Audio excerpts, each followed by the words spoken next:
Hello friends, ಎಲ್ಲರಿಗೂ ನಮಸ್ಕಾರ. ಲಕ್ಷ್ಮೀ ಪಾಕಶಾಲೆ ಕಾರ್ಯಕ್ರಮಕ್ಕೆ ಸ್ವಾಗತ. ಇವತ್ತಿನ ದಿನ ನಾನು ಆ್ಯಪಲ್ ಜ್ಯೂಸ್ ಮಾಡ್ಕೊಳ್ಳೋದು ಯಾವ ಥರ ಅಂತ ತೋರಿಸ್ಕೊಡ್ತಾ ಇದ್ದೀನಿ. ತುಂಬ ಈಸಿಯಾಗಿ ನಾವು ಮನೆಯಲ್ಲೇ ಆರೋಗ್ಯಕರವಾದಂತಹ ಆ್ಯಪಲ್ ಜ್ಯೂಸನ್ನ ರೆಡಿ ಮಾಡ್ಕೊಳ್ಬಹುದು. ಬನ್ನಿ ಹಾಗಿದ್ರೆ ಇದನ್ನು ಮಾಡೋದು ಯಾವ ಥರ ಅಂತ ನೋಡೋಣ. ಮೊದಲಿಗೆ ನಾನಿಲ್ಲಿ ಒಂದು ಆ್ಯಪಲ್ ತೊಗೊಂಡಿದ್ದೀನಿ. ಈ ಆ್ಯಪಲ್ನ ಕಟ್ ಮಾಡ್ಕೊಳ್ಳೋಣ.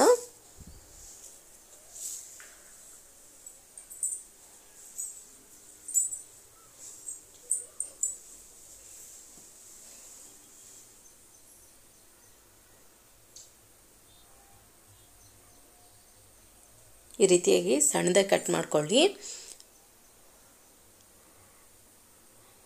ಆರಾಮಾಗಿ ನಾವು ಮನೆಯಲ್ಲೇ ಒಂದು ಆ್ಯಪಲಲ್ಲಿ 2 ಗ್ಲಾಸ್ನಷ್ಟು ಜ್ಯೂಸನ್ನ ರೆಡಿ ಮಾಡ್ಕೊಳ್ಬಹುದು.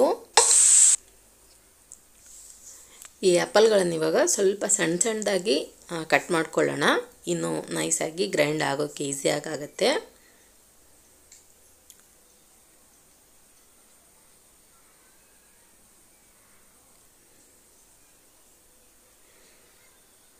ನೋಡಿ, ಈ ಥರ ಕಟ್ ಮಾಡ್ಕೊಂಡ ನಂತರ ಒಂದು ಮಿಕ್ಸಿ ಜಾರ್ ತೊಗೊಳ್ಳಿ.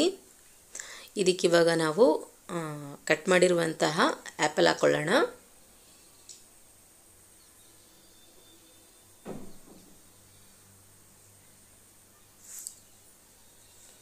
ಅದಾದ ನಂತರ ಗೋಡಂಬಿ ಮತ್ತು ಬಾದಾಮಿ ಹಾಕ್ಕೊಳ್ಳಿ. ಒಂದು 3 ಅಷ್ಟು. ಅದೊಂದು 4 ಹಾಕ್ಕೊಳ್ಳಿ.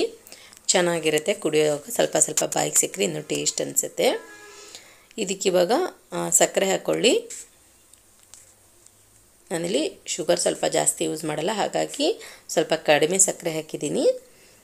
ನಂತರ ಸ್ವಲ್ಪ ಹಾಲು ಹಾಕ್ಕೊಳ್ಳೋಣ.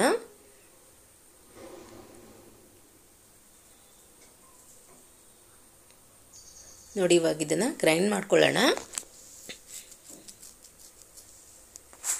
ಓಕೆ ಫ್ರೆಂಡ್ಸ್, ಇವಾಗ ನಾನಿಲ್ಲಿ ಹಾಲು ಹಾಕ್ಬಿಟ್ಟು ಎಲ್ಲ ಗ್ರೈಂಡ್ ಮಾಡ್ಕೊಂಡಿದ್ದೀನಿ. ಸಖತ್ತಾಗಿ ಟೇಸ್ಟಿಯಾಗಿ ಜ್ಯೂಸ್ ರೆಡಿಯಾಗಿದೆ. ಇದನ್ನಿವಾಗ ಸರ್ವ್ ಮಾಡ್ಕೊಳ್ಳೋಣ. ನೋಡಿ ಎಷ್ಟು ಚೆನ್ನಾಗಿ, ಎಷ್ಟು ಗಟ್ಟಿಯಾಗಿ, ಎಷ್ಟು ಥಿಕ್ನೆಸ್ ಆಗಿ ಜ್ಯೂಸ್ ರೆಡಿಯಾಗಿದೆ. ನೋಡಿದ್ರಲ್ಲ ಫ್ರೆಂಡ್ಸ್, ಯಾವ ರೀತಿಯಾಗಿ ನಾವು ತುಂಬ ಸಿಂಪಲಾಗಿ ಟೇಸ್ಟಿಯಾಗಿ ಆ್ಯಪಲ್ ಜ್ಯೂಸ್ ಮಾಡ್ಕೊಳ್ಳೋದಂತ. ನಾನು ಮಾಡಿರೋ ಈ ರೆಸಿಪಿ ನಿಮಗೆ ಇಷ್ಟ ಆಗಿದ್ದರೆ ಪ್ಲೀಸ್ ಲೈಕ್ ಮಾಡಿ, ಶೇರ್ ಮಾಡಿ, ಕಮೆಂಟ್ ಮಾಡಿ. ಇನ್ನಷ್ಟು ಈಸಿ ರೆಸಿಪೀಸ್ಗಾಗಿ ನಮ್ಮ ಲಕ್ಷ್ಮೀ ಪಾಕಶಾಲೆ ಚಾನಲ್ಗೆ ಸಬ್ಸ್ಕ್ರೈಬ್ ಆಗೋದು ಮಾತ್ರ ಮರಿಬಾರ್ದು. ಮತ್ತೆ ಒಂದು ಇಂಟ್ರೆಸ್ಟಿಂಗ್ ರೆಸಿಪಿಯೊಂದಿಗೆ ಬರ್ತೀನಿ ಮುಂದಿನ ಸಂಚಿಕೆಯಲ್ಲಿ.